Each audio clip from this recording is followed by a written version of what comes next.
ನಮಸ್ಕಾರ, ಈ ದಿನಕ್ಕೆ ಸ್ವಾಗತ. ನಾನು ಧನಲಕ್ಷ್ಮಿ ದೇವರಾಜ್. ದೂತ ಖ್ಯಾತಿಯ ಯೂಟ್ಯೂಬರ್ ಸಮೀರ್ ಎಂಡಿಗೆ ನಿರೀಕ್ಷಣಾ ಜಾಮೀನು ಮಂಜೂರಾಗಿದೆ. ಮಂಗಳೂರು ಜಿಲ್ಲಾ ಸತ್ರ ನ್ಯಾಯಾಲಯದಲ್ಲಿ ದೂತ ಸಮೀರ್ ಎಂಡಿ ನಿರೀಕ್ಷಣಾ ಜಾಮೀನನ್ನ ಪಡೆದಿದ್ದಾರೆ. ಆಗಸ್ಟ್ 19ರಂದು ನಿರೀಕ್ಷಣಾ ಜಾಮೀನನ್ನ ಕೋರಿ ಅರ್ಜಿಯನ್ನ ಸಲ್ಲಿಸಿದ್ರು ಸಮೀರ್. ಈಗ ಅವ್ರಿಗೆ ಜಾಮೀನು ಮಂಜೂರಾಗಿದೆ. ಬೆಳಗ್ಗೆಯಿಂದ ನೀವು ನೋಡ್ತಾ ಇದ್ರಿ, ಬಂಧನ ಆಗತ್ತೆ, ಸಮೀರ್ ಎಂಡಿ ಕಾಣೆಯಾಗಿದ್ದಾರೆ. ಸಿನಿಮೀಯ ರೀತಿಯಲ್ಲಿ ಸಮೀರ್ ಎಸ್ಕೇಪ್ ಆಗಿದ್ದಾರೆ.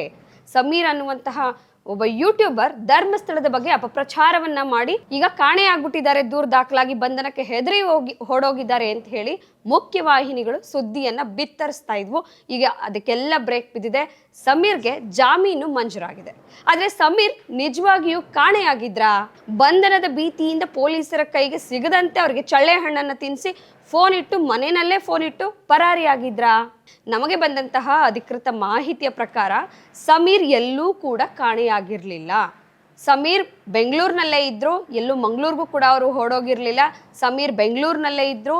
ಇವತ್ತು ಬೇರೊಂದು ಪ್ರಕರಣಕ್ಕೆ ಸಂಬಂಧಪಟ್ಟಂತೆ ಹಿರಿಯ ವಕೀಲರನ್ನ ಭೇಟಿ ಮಾಡುವ ಸಲುವಾಗಿ ಸಮೀರ್ ಅವರು ನ್ಯಾಯಾಲಯಕ್ಕೆ ಭೇಟಿಯನ್ನ ಕೊಟ್ಟಿದ್ರು. ಬೆಳಗ್ಗೆನೆ ಅವರು ನ್ಯಾಯಾಲಯಕ್ಕೆ ಹೋಗಿದ್ರು ಅನ್ನುವಂತಹ ಮಾಹಿತಿ ನಮಗೆ ಸಮೀರ್ ಅವರ ತಾಯಿ ಮತ್ತು ಸಮೀರ್ ಅವರ ಪರವಾದ ವಕೀಲರಿಂದ ಮಾಹಿತಿ ಸಿಕ್ಕಿತ್ತು. ನೀವು ನೋಡಿರಬಹುದು, ನಿನ್ನೆ ತಡರಾತ್ರಿಯ ತನಕ ತಿಮರೋಡಿ ಗಿರೀಶ್ ಮಟ್ಟಣ್ಣ ಅವರನ್ನ ಹಾಗೂ ಎರಡನೇ ದೂರುದಾರ ಹಾಗೂ ಸಾಕ್ಷಿದಾರ ಆಗಿದ್ದಂತಹ ಜಯಂತ್ ಟಿ ಅವರನ್ನ ಬೆಳತಂಗಡಿ ಪೊಲೀಸ್ ಠಾಣೆಯಲ್ಲಿ ವಿಚಾರಣೆಯನ್ನು ನಡೆಸಲಾಗಿತ್ತು. ಇನ್ನು ಬೆಳಗ್ಗೆನೆ ಪೊಲೀಸರು ತಿಮರೋಡಿ ಅವರ ಮನೆ ಮುಂದೆ ಜಮಾಯಿಸಿದ್ರು ಕೂಡ. ಇಡೀ ಮಾಧ್ಯಮ ಲೋಕದಲ್ಲಿ ಇವತ್ತು ಬೆಳಗ್ಗೆಯಿಂದ ಸುದ್ದಿ, ತಿಮರೋಡಿ ಅವರು ಅರೆಸ್ಟ್ ಆಗ್ತಾರೆ, ತಿಮರೋಡಿಯನ್ನು ಅರೆಸ್ಟ್ ಮಾಡಲಾಗತ್ತೆ ಅಂತಿತ್ತು. ಅದರ ಬೆನ್ನಲ್ಲೇ ಸಮೀರ್ ಮನೆ ಮುಂದೆ ಕೂಡ ಬೆಳಗ್ಗೆ ಜಮಾಯಿಸಿದಂತಹ ಪೊಲೀಸರು ಅವರ ಮನೆಯ ಮೇಲೆ ಕಣ್ಗಾವಲನ್ನ ಇಟ್ಟಿದ್ರು. ಆದ್ರೆ ಅದಕ್ಕೂ ಮುಂಚೆನೆ ಮನೆಯಿಂದ ಹೊರ ಹೋಗಿದ್ದಂತಹ ಸಮೀರ್ ಅವರ ಹಿರಿಯ ವಕೀಲರನ್ನ ಅವರು ಭೇಟಿಯನ್ನ ಮಾಡಿದ್ರು. ಹಾಗಾಗಿ ಅವ್ರ ಮನೆಯಲ್ಲಿ ಇರಲಿಲ್ಲ. ಮಧ್ಯಾಹ್ನದ ತನಕ ಸಮೀರ್ ಮನೆ ಮುಂದೆನೆ ಸುಳಿದಾಡ್ತಾ ಇದ್ದಂತಹ ಪೊಲೀಸರು ಮಧ್ಯಾಹ್ನ 2 ಗಂಟೆಯ ನಂತರದಲ್ಲಿ ಮನೆಯನ್ನ ಗುರುತಿಸಿ ಸುತ್ತುವರಿತಾರೆ. ಆ ಕಾಕಿ ಪಡೆ ಕೊನೆಗೂ ಸಮೀರ್ ಮನೆಗೆ ಹೋಗಿ ತಾಯಿಯನ್ನ ವಿಚಾರಣೆಯನ್ನ ಮಾಡಿ ಮಾಹಿತಿಯನ್ನ ಕೂಡ ಪಡೆದಿದ್ರು. ಸಮೀರ್ ಬೇರೊಂದು ಪ್ರಕರಣದ ನಿಮಿತ್ತ ಹಿರಿಯ ವಕೀಲರನ್ನ ಕಾಣೋ ಸಲುವಾಗಿ ಬೆಳಗ್ಗೆನೆ ಮನೆಯಿಂದ ತೆರಳಿದ್ರು. ಹಾಗಾಗಿ ಆತ ಮನೆಯಲ್ಲಿ ಇಲ್ಲ ಅನ್ನುವಂತಹ ಮಾಹಿತಿಯನ್ನ ಸಮೀರ್ ಅವರ ತಾಯಿಯೇ ಖುದ್ದು ಪೊಲೀಸರಿಗೆ ನೀಡಿದ್ರಂತೆ. ಅಂದ್ರೆ ಮುಖ್ಯವಾಹಿನಿ ಮಾಧ್ಯಮಗಳು ಹೇಳ್ತಾ ಇದ್ದಂತೆ ಅಲ್ಲಿ ಅಂತಹ ಡ್ರಾಮಾ ಏನು ನಡೆದಿಲ್ಲ. ಸಮೀರ್ ಎಲ್ಲೂ ಕೂಡ ತಲೆಮರೆಸ್ಕೊಂಡಿರ್ಲಿಲ್ಲ. ಬಂಧನಕ್ಕೆ ಹೆದರಿ ಮಂಗಳೂರಿಗೂ ಕೂಡ ಆತ ಹೋಗಿರ್ಲಿಲ್ಲ, ಬೆಂಗಳೂರಿನಲ್ಲಿ ಇದ್ರು. ಇನ್ನು ಈ ಸಂದರ್ಭದಲ್ಲಿ ಸಮೀರ್ ಪರ ವಕೀಲರು ಏನಿದ್ರು ಅವರ ಸಮ್ಮುಖದಲ್ಲೇನೆ ಪೊಲೀಸರು ಸಮೀರ್ ಅವರ ಮನೆಗೆ ಹೋಗಿದ್ದಂಥದ್ದು. ಅವರ ಸಮ್ಮುಖದಲ್ಲೇ ಸಮೀರ್ ಅವರ ತಾಯಿಯನ್ನ ಪೊಲೀಸರು ವಿಚಾರಣೆಯನ್ನ ಮಾಡಿದ್ದು. ಸಮೀರ್ ತಾಯಿ ಕೂಡ ಆ ಸಂದರ್ಭದಲ್ಲಿ ಸಕಾರಾತ್ಮಕವಾಗಿ ಸ್ಪಂದನೆಯನ್ನ ಕೊಟ್ಟು ಇಡೀ ಮನೆಯನ್ನ ತೋರಿಸಿದ್ದಾರೆ. ಅಷ್ಟು ಮಾತ್ರ ಅಲ್ಲ, ನನ್ನ ಮಗ ಬಂದ ಕೂಡ್ಲೆ ನಿಮ್ಮ ಬಳಿಗೆ ವಕೀಲರ ಜೊತೆ ಕಳಿಸ್ಕೊಡ್ತೀನಿ ಅಂತ ಕೂಡ ಸಮೀರ್ ಅವರ ತಾಯಿ ಪೊಲೀಸರಿಗೆ ಹೇಳಿದ್ರಂತೆ. ಹಾಗಾಗಿ ಇಂದು ಸಮೀರ್ ಅವರ ಬಂಧನ ಆಗ್ಲೂ ಇಲ್ಲ, ಬಂಧನ ಆಗುವ ಪ್ರಶ್ನೆಯೂ ಇರಲಿಲ್ಲ ಮತ್ತು ಈಗಾಗಲೇ ಅವ್ರಿಗೆ ಜಾಮೀನು ಮಂಜೂರಾಗಿದೆ ಕೂಡ.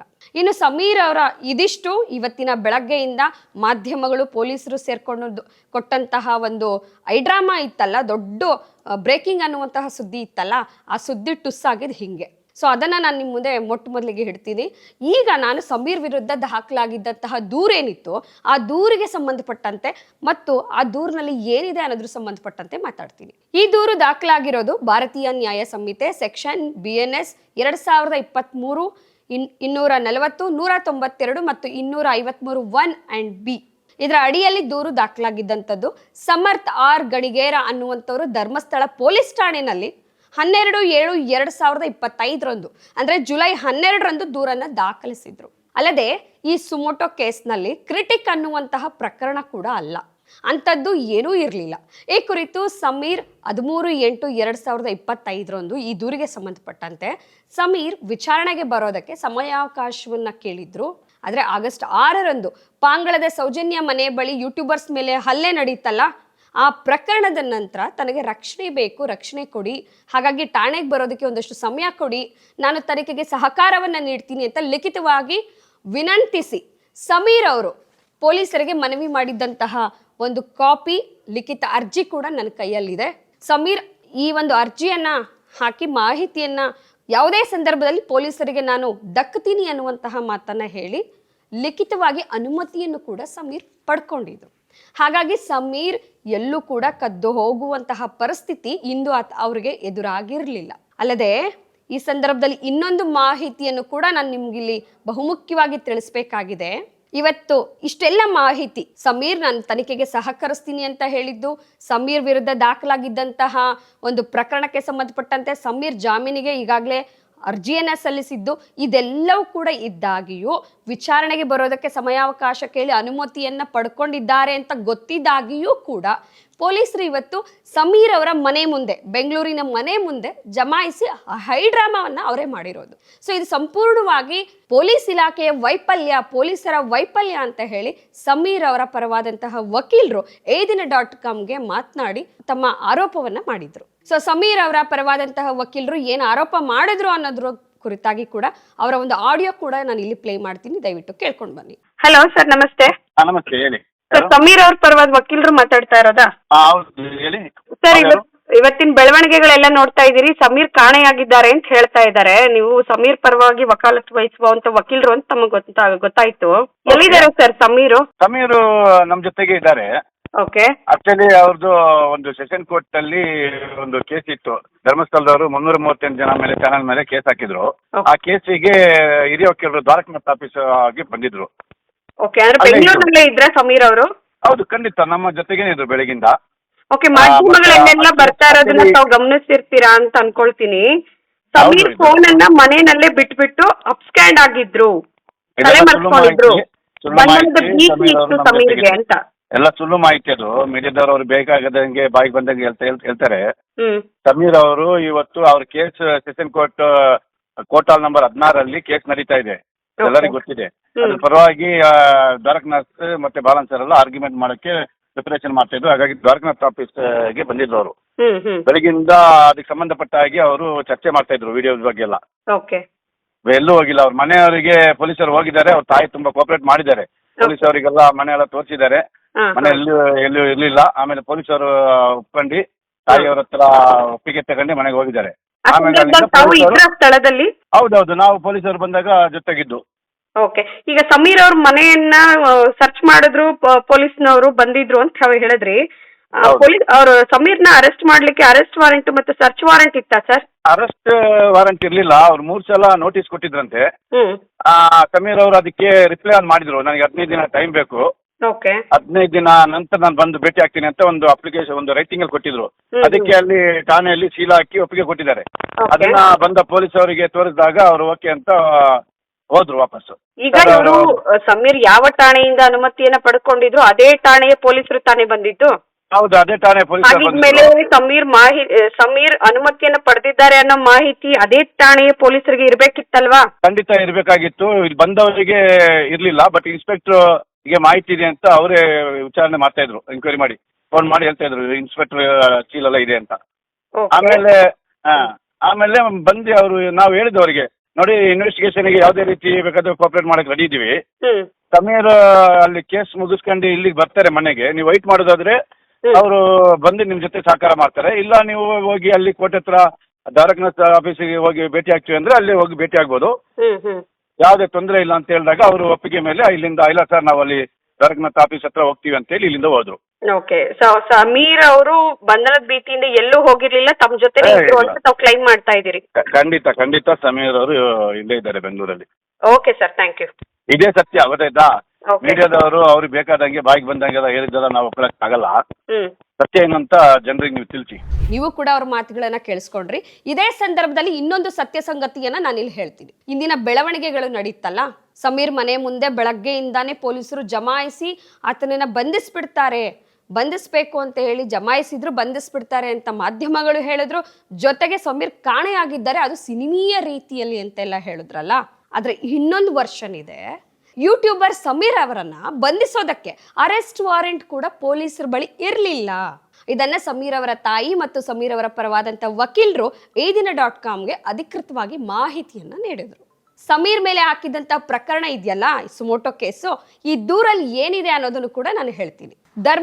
ಬೆಳ್ತಂಗಡಿಯ ಧರ್ಮಸ್ಥಳ ಪೊಲೀಸ್ ಠಾಣೆಯಲ್ಲಿ ದಾಖಲಾದಂತಹ ಈ ದೂರು ಇದೆಯಲ್ಲ, ಸಮರ್ಥ್ ಆರ್ ಗಾಣಿಗೇರ ಅನ್ನುವಂಥವ್ರು ದಾಖಲಿಸಿದಂತಹ ದೂರು.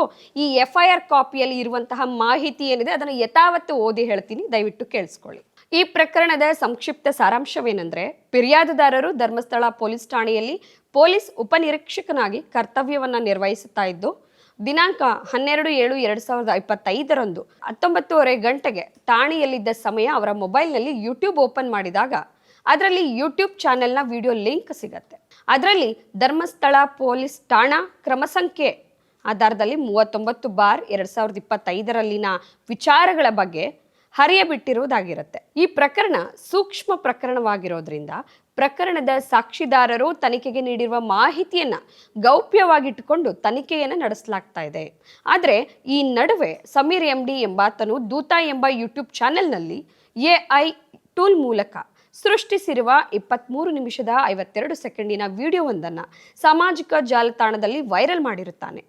ವಿಡಿಯೋವನ್ನು ಪರಿಶೀಲಿಸಿದಾಗ ವಿಡಿಯೋದಲ್ಲಿ ಪ್ರಕರಣದ ಫಿರ್ಯಾದಿಯಲ್ಲಿ ಮತ್ತು ಮಾನ್ಯ ನ್ಯಾಯಾಲಯದಲ್ಲಿ ನೀಡಿರುವ ಮಾಹಿತಿಯನ್ನು ಹೊರತುಪಡಿಸಿ ಇನ್ನೂ ಹೆಚ್ಚಿನ ಮಾಹಿತಿಯನ್ನು ಕಾಲ್ಪನಿಕವಾಗಿ ಸೃಷ್ಟಿಸಿಕೊಂಡು ವಿಡಿಯೋ ಮಾಡಿರುವುದು ಕಂಡುಬರುತ್ತದೆ.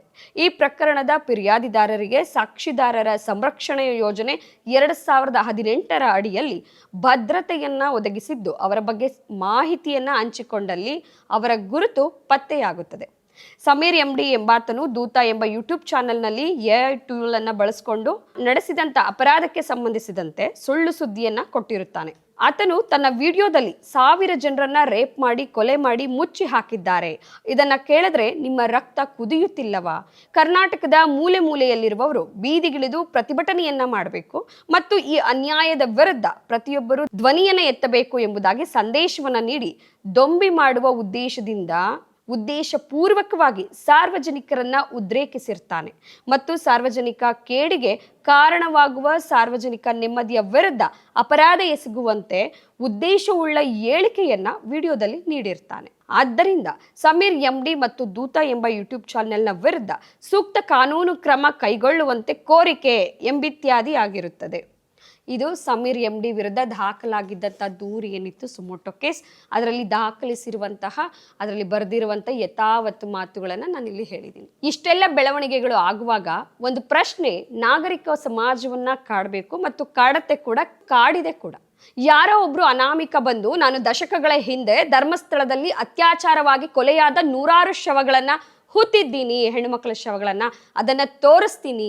ಗ್ರಾಮ ಪಂಚಾಯಿತಿ ಅಲ್ಲ, ದೇವಸ್ಥಾನದ ಆಡಳಿತ ಮಂಡಳಿ ಕಚೇರಿಯಿಂದಾನೇ ಸೂಚನೆ ಬರ್ತಾ ಇತ್ತು, ಅದರಂತೆ ನಾನು ಹೆಣಗಳನ್ನ ಹೂಳ್ತಾ ಇದ್ದೆ ಅಂತ ಹೇಳುವಾಗ 100 ಮಹಿಳೆಯರ ನಾಪತ್ತೆ, ಅತ್ಯಾಚಾರ, ಕೊಲೆ ಪ್ರಕರಣ ಇಡೀ ದೇಶವನ್ನೇ ಬೆಚ್ಚ ಬೀಳಿಸಿದ್ದಾಗ ಆ ಪ್ರಕರಣ ನಡೆದಿದ್ರೆ ನ್ಯಾಯ ಸಿಗಬೇಕು ಅಂತ ಜನ ಹೇಳ್ತಾ ಇರಲಿಲ್ವಾ?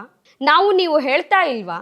ಈಗಲೂ ಕೂಡ ಲಕ್ಷಾಂತರ ಜನ ದೇಶದ ಎಲ್ಲ ಗಡಿಗಳನ್ನು ಮೀರಿ ಹಲವು ರೀತಿಯಲ್ಲಿ ನ್ಯಾಯಕ್ಕಾಗಿ ಆಗ್ರಹಿಸ್ತಾ ಇರುವ ರೀತಿಯಲ್ಲೇ ಸಮೀರ್ ಕೂಡ ನ್ಯಾಯಕ್ಕಾಗಿ ಆಗ್ರಹಿಸಿದ್ರು, ಅದು ಕೂಡ ತನ್ನ ವಿಡಿಯೋ ಮೂಲಕ. ಇದರಲ್ಲಿ ಅಂತಹ ಅಪರಾಧ ಏನಿದೆ? ಅಲ್ಲದೆ ಸೌಜನ್ಯಳ ಅತ್ಯಾಚಾರ ಕೊಲೆಯಾಗಿ, ಅದು ಭೀಕರವಾದ ಅತ್ಯಾಚಾರ ಕೊಲೆಯಾಗಿ 13 ವರ್ಷಗಳೇ ಕಳೆದೋಗಿದ್ದು, ಇವತ್ತಿಗೂ ಕೂಡ ಅಪರಾಧಿಗಳಿರಲಿ, ಆರೋಪಿಗಳು ಅಂತ ಹೇಳೋದಕ್ಕೂ ಕೂಡ ಯಾರು ಸಿಕ್ಕಿಲ್ಲ. CBI ಕೋರ್ಟ್ ಕೂಡ ಈ ಪ್ರಕರಣದಲ್ಲಿ ಸಂಪೂರ್ಣವಾಗಿ ಸಂತೋಷ್ ರಾವ್ ನಿರ್ದೋಷಿ ಅಂತ ಹೇಳಿ ಘೋಷಿಸಿ ಮರಣೋತ್ತರ ಪರೀಕ್ಷೆ ನಡೆಸಿದಂಥ ವೈದ್ಯರುಗಳು ಡಾಕ್ಟರ್ ಆದಮ್ ಮತ್ತು ಡಾಕ್ಟರ್ ರಶ್ಮಿ, ಪ್ರಾಥಮಿಕ ತನಿಖೆಯನ್ನು ನಡೆಸಿದ್ರಲ್ಲ PSI ಯೋಗೀಶ್, ಅವರು ಕರ್ತವ್ಯ ಲೋಪವನ್ನು ಎಸಗಿದ್ದಾರೆ ಅಂತ ತನ್ನ ತೀರ್ಪಿನಲ್ಲಿ ಸ್ಪಷ್ಟವಾಗಿ ಉಲ್ಲೇಖವನ್ನ ಮಾಡಿದೆ CBI ಸ್ಪೆಷಲ್ ಕೋರ್ಟ್. ಸಂತೋಷ್ ರಾವ್ಗೂ ಸೌಜನ್ಯ ಪ್ರಕರಣಕ್ಕೂ ಯಾವುದೇ ಸಂಬಂಧ ಇಲ್ಲ ಅಂತ ಹೇಳಿರುವಾಗ ನ್ಯಾಯ ಕೇಳಬೇಕಲ್ವಾ? ಸೌಜನ್ಯಳಿಗೆ ಮಾತ್ರ ಅಲ್ಲ, 12-13 ವರ್ಷ ನಿರಂತರವಾಗಿ ಆರೋಪಿಯ ಸ್ಥಾನದಲ್ಲಿ ನಿಂತಹ ಸಂತೋಷ್ ರಾವ್ಗೂ ಆತನ ಕುಟುಂಬಕ್ಕೂ ಕೂಡ ನ್ಯಾಯವನ್ನ ಕೇಳಬೇಕಲ್ವಾ? ಇದನ್ನೇ ತಾನೇ ನೀವು ಮಾಡ್ತಾ ಇದ್ದೀವಿ. ಇದನ್ನ ಸಮೀರ್ ಕೂಡ ಮಾಡಿದ್ದು, ಅದು ತನ್ನ ವಿಡಿಯೋ ಮೂಲಕ ಹೇಳಿರೋದು. ಅತ್ಯಾಚಾರ ಮಾಡಿ ಕೊಲೆ ಮಾಡಿ ಮುಚ್ಚಿ ಹಾಕಿದ್ದಾರೆ, ಇದರ ವಿರುದ್ಧ ದನಿಯನ್ನೇ ಎತ್ತಬೇಕು, ಅದಕ್ಕಾಗಿ ನಿಮ್ಮೆಲ್ಲರ ರಕ್ತ ಕುದಿಯಲ್ವಾ ಅಂತ ಕೇಳಿದ್ದಾರೆ. ಅದ್ರಲ್ಲಿ ತಪ್ಪೇನಿದೆ? ಇದರಲ್ಲಿ ದೊಂಬಿ ಮಾಡುವಂತಹ ಕರೆ ಕೊಟ್ಟಿದ್ದಾರೆ ಅಂತ ಆರೋಪ ಮಾಡಿದ್ದಾರಲ್ಲ, ದೊಂಬಿ ಮಾಡೋದು ಏನಿದೆ? ನಮ್ಮ ಮನೆ ಹೆಣ್ಮಕ್ಳು ಕಾಣೆಯಾಗಿದ್ದಾರೆ, ನಮ್ಮ ಮನೆ ಹೆಣ್ಮಕ್ಳು ಅತ್ಯಾಚಾರ ಆಗಿ ಕೊಲೆಯಾಗಿದ್ದಾರೆ, 100 ಜನರು ಗುರುತೇ ಇಲ್ಲದೆ ಮಣ್ಣಲ್ಲಿ ಮಣ್ಣಾಗಿ ಹೋಗಿದ್ದಾರೆ ದಶಕಗಳ ಕಾಲ. ಅಂತಹ ಅನ್ಯಾಯದ ಸಾವುಗಳಿಗೆ ನ್ಯಾಯವನ್ನ ಕೇಳುವಂಥದ್ದು ಸಾಮಾಜಿಕ ಶಾಂತಿಯನ್ನು ಕದಡದಂತ, ದೊಂಬಿಯನ್ನ ಮಾಡೋದಕ್ಕೆ ಪ್ರಚೋದನೆ ಕೊಟ್ಟಿದ್ದಂತ. ಸೊ ಈ ರೀತಿ ಒಂದು SIT ತನಿಖೆ ನಡೆಯುತ್ತಾ ಇರುವಂತಹ ಸಂದರ್ಭದಲ್ಲಿ ಈ ಥರದ ಬೆಳವಣಿಗೆಗಳಾಗೋದಕ್ಕೆ ಕಾರಣಕರ್ತರಾಗಿ ಸುಳ್ಳು ಸುಳ್ಳು ದೂರುಗಳನ್ನು ದಾಖಲಿಸಿ, ಅನಗತ್ಯವಾದ ದೂರುಗಳನ್ನು ದಾಖಲಿಸಿ, ನ್ಯಾಯ ಕೇಳುವವರ ಧ್ವನಿಯನ್ನು ಉಟ್ಟಡಗಿಸುವಂತಹ ಕ್ರಮ ಇದೆಯಲ್ಲ, ಇದೆಲ್ಲ ಏನನ್ನ ತೋರಿಸ್ತಾ ಇದೆ? ಇಡೀ ಪ್ರಕರಣಕ್ಕೆ ನ್ಯಾಯ ಸಿಗಬಾರ್ದು ಅನ್ನುವಂತಹ ಇಡೀ ತನಿಖೆ, ಈ ಪ್ರಕರಣದ ತನಿಖೆಯನ್ನು ದಾರಿ ತಪ್ಪಿಸುವ ಕುತಂತ್ರ ಅಂತ ಹೇಳಿ ಅನ್ಸೋದಿಲ್ವಾ? ನಿಮ್ಗೇನ್ ಅನ್ಸತ್ತೆ? ದಯವಿಟ್ಟು ಕಮೆಂಟ್ ಮಾಡಿ ತಿಳಿಸಿ. ಅಲ್ಲದೆ ತನ್ನ ಮೇಲಾದಂತಹ ಒಂದು ಸುಮೋಟೋ ಕೇಸ್ ಏನಿದೆ, ಆ ಕೇಸಿನ ಭಾಗವಾಗಿ ಕಾನೂನು ಪ್ರಕಾರವೇ ತನಗೆ ಒಂದು ಸಮಯಾವಕಾಶವನ್ನ ಕೊಡಬೇಕು ಅಂತ ಹೇಳಿ ನಿಯಮಬದ್ಧವಾಗಿ ಕ್ರಮಬದ್ಧವಾಗಿ ಕೇಳಿ ಅದಕ್ಕೆ ಅನುಮತಿಯನ್ನು ಕೂಡ ಪಡ್ಕೊಂಡಿದ್ದು, ಜಾಮೀನಿಗೆ ಅರ್ಜಿಯನ್ನು ಕೂಡ ಸಲ್ಲಿಸಿದ್ದು, ಪೊಲೀಸರ ಎಲ್ಲ ವಿಚಾರಣೆಗೆ ನಾನು ಸಹಕರಿಸ್ತೀನಿ ಅಂತ ಹೇಳಿಯೂ ಇದ್ದಂತಹ ಸಮೀರ್ ವಿರುದ್ಧ ಇವತ್ತು ಪೊಲೀಸರು ನಡ್ಕೊಂಡಂತಹ ರೀತಿ ಹಾಗೂ ಮಾಧ್ಯಮಗಳು ಸಮೀರ್ MD ಸೌಜನ್ಯಳಿಗೆ ನ್ಯಾಯ ಕೇಳದಂತಹ, ಧರ್ಮಸ್ಥಳದಲ್ಲಿ ಅತ್ಯಾಚಾರ ಮತ್ತು ಕೊಲೆಯಾದಂತಹ 100 ಹೆಣ್ಣು ಮಕ್ಕಳಿಗೆ ನ್ಯಾಯ ಕೇಳಿದ್ದಂತಹ ಸಮೀರ್ MD ವಿರುದ್ಧ ದಾಖಲಾದಂತಹ ದೂರು, ನಡೆಸಿದಂತಹ ಕುತಂತ್ರ, ಇವತ್ತು ಅವ್ರ ಮನೆ ಮುಂದೆ ಪೊಲೀಸರು ನಿಂತು ಇಡೀ ದಿನ ಸೃಷ್ಟಿ ಮಾಡಿದ್ರಲ್ಲ ಹೈಡ್ರಾಮಾ, ಇದೆಲ್ಲ ಸರಿಯಾದದ್ದಾ? ಈ ಕ್ರಮ ಸರಿನಾ? ಈ ಬಗ್ಗೆ ನಿಮ್ಗೇನ್ ಅನ್ಸತ್ತೆ? ದಯವಿಟ್ಟು ಕಮೆಂಟ್ ಮಾಡಿ ತಿಳಿಸಿ. ನಮಸ್ಕಾರ.